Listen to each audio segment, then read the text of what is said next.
Good day.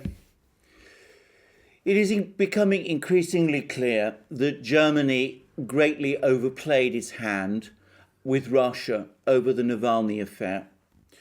As we all know, Alexei Navalny, the Russian dissident leader, was brought to Germany following an agreement between the Russian and German governments after he fell ill on a flight from the Russian city of Tomsk and was treated in a hospital in Omsk. Whilst in Germany, the German government, on the basis of laboratory findings from a Bundeswehr laboratory and a laboratory in Sweden, claimed that Navalny had been poisoned with Novichok, the famous Russian nerve agent, which we hear so much about, and pointed its finger at senior officials within the Russian leadership as being responsible and called for Russia to institute a criminal investigation. The Germans also dropped all sorts of hints that if the Russians did not launch that investigation, the Germans, or at least the European Union, would retaliate with possible and potential sanctions. And there was even some suggestions that the Nord Stream 2 gas pipeline between Russia and Germany would either be cancelled or would be put on hold. If this ploy or strategy relating to Navalny was intended to put the Russians in a difficult place, then it's clear that it wasn't thought through properly. In fact, the Russians pushed back very hard, refused to open an investigation, and demanded to see the evidence that the Germans said pointed to Navalny having been poisoned by Novichok.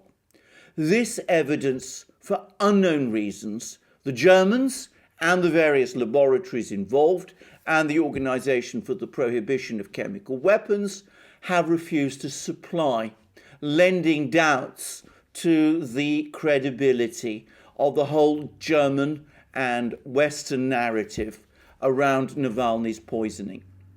But then, of course, further things happened. Navalny himself decided to return to Moscow, or perhaps was persuaded to return there. There's been some dispute about this, and on arrival was arrested and brought before a court, and is now facing a 3-year prison term because of his breach of parole conditions for an earlier sentence. Protests then followed in Moscow and other Russian cities, which, contrary to some claims in the Western media, seem to have been poorly attended. And the result was more demands from more people around the West for more action to be taken against Russia. It has become increasingly clear over the last few days that the Germans in particular, the country which has arguably the greatest interest in a strong relationship with Russia, is not prepared to take any step which would in fact break important diplomatic and economic connections to Russia.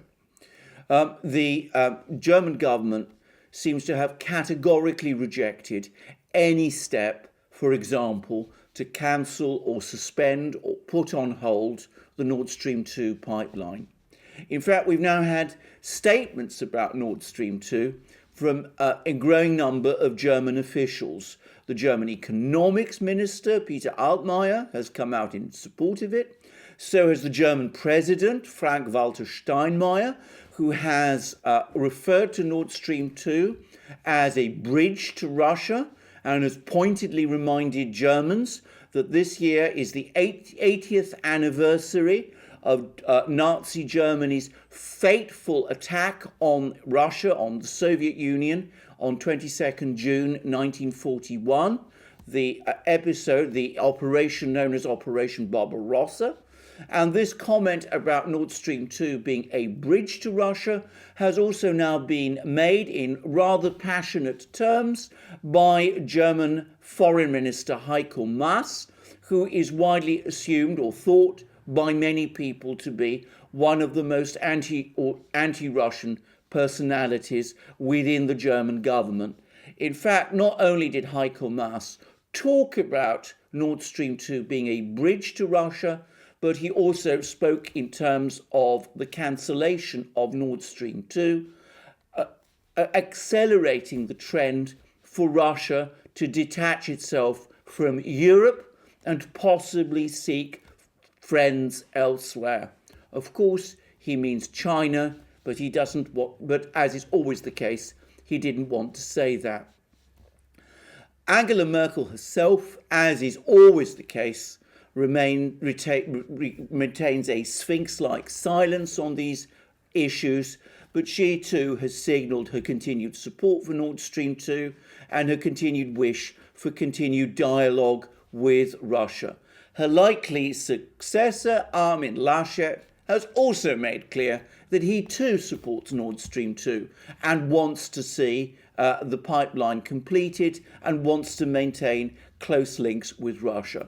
Moreover, the Germans are now apparently in negotiation with the Biden administration to have US sanctions on Nord Stream 2 imposed by the Trump administration eased or lifted. The talk apparently is of a mechanism being created whereby if Russia were to cease to supply natural gas through Ukraine, through the pipelines that run through Ukraine, Germany would somehow switch off Nord Stream 2. That is, I have to say, a complete non-starter. If that is indeed what the Biden administration and the Germans are negotiating, then the Biden administration is going to give up the sanctions or ease the sanctions in return effectively for nothing. There is no possibility at all that if Russia and Ukraine have another gas war so that Russian gas deliveries through Ukraine are switched off, Germany would damage its own economy in solidarity with Ukraine by switching off Nord Stream 2 and denying itself Russian gas.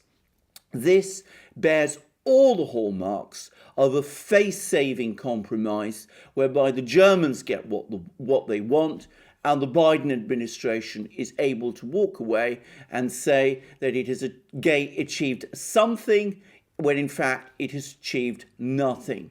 As I've discussed in other videos, already we see the Biden administration copying in many respects things that Obama used to do, and this sort of negotiation is a case in point.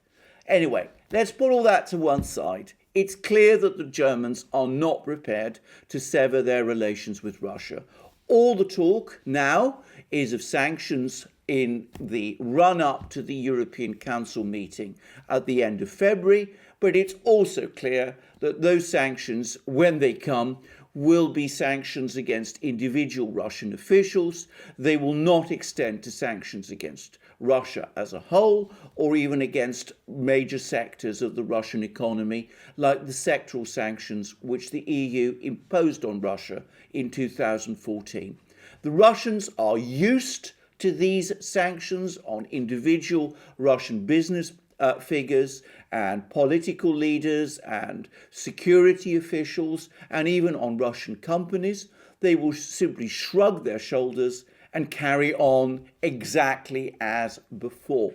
So we see token actions from Germany which really are intended to give the appearance of action when in reality there is none, giving the Russians every confidence that the Germans actually are now fully committed and invested in maintaining their relationship with the Russians and are not going to do anything to jeopardize it.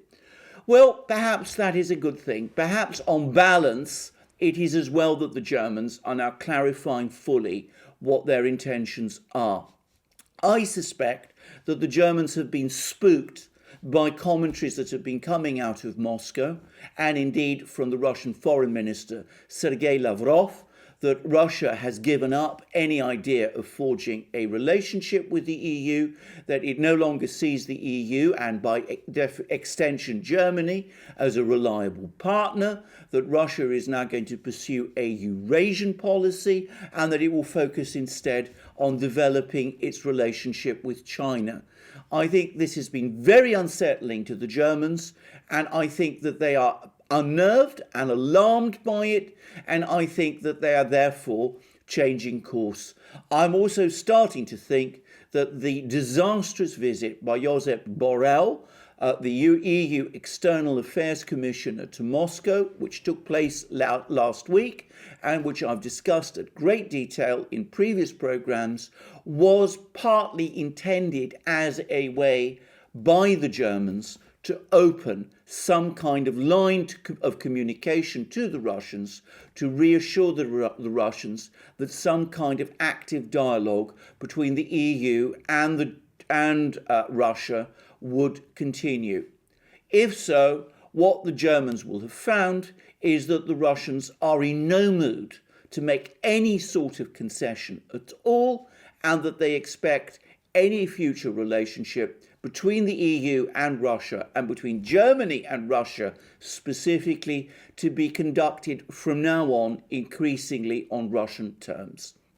Well, as I said, it's probably better that the Germans have clarified where they stand on this. I say that, though, of course, the EU Council meeting has not yet taken place, and it's possible that we may still see surprises there. But given the noises that are coming out of Berlin, I would be surprised if that was the case. How did the Germans get into this position? I think the Germans need to understand that in dealing with Russia, you have to be, as Otto von Bismarck, the German Chancellor, who spoke Russian, was once ambassador, Prussia's ambassador to the Russian court in St. Petersburg, and knew the Russians well. What the Germans need to understand is that when dealing with Russia, you have ultimately to play a straight game. Bismarck put it very well. He said that with the Russians, you should play straight or not at all. If you want confrontation with them, they will accept that. If you want to deal with them, they will accept that too.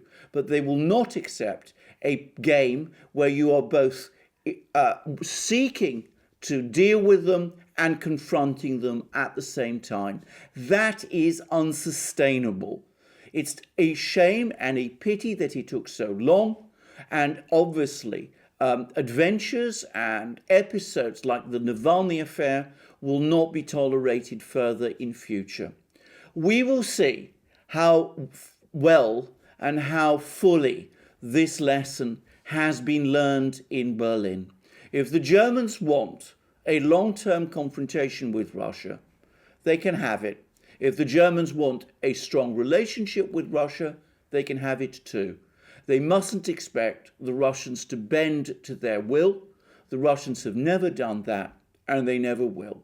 Thank you very much for joining me on this program. I look forward to seeing you or having you on future programs. And please also check out our various other channels, my channel, obviously, but also our main channel, the Duran, where I do programs with my colleague and friend Alex Christoforou, Alex's own channel, and also please join us on our other platforms, BitChute, Library, Odyssey, Rumble, and all the rest. And please also remember to support us through PayPal, Patreon, Subscribestar, and via Bitcoin. And also check out our shop. Buy yourself the great products you will find there, our amazing magic mugs, our great t-shirts and sweatshirts and hats and hoodies, and you'll be delighted by what you find in our shop, and you will support us also by going there. And please join me for my next broadcast, and have an excellent day.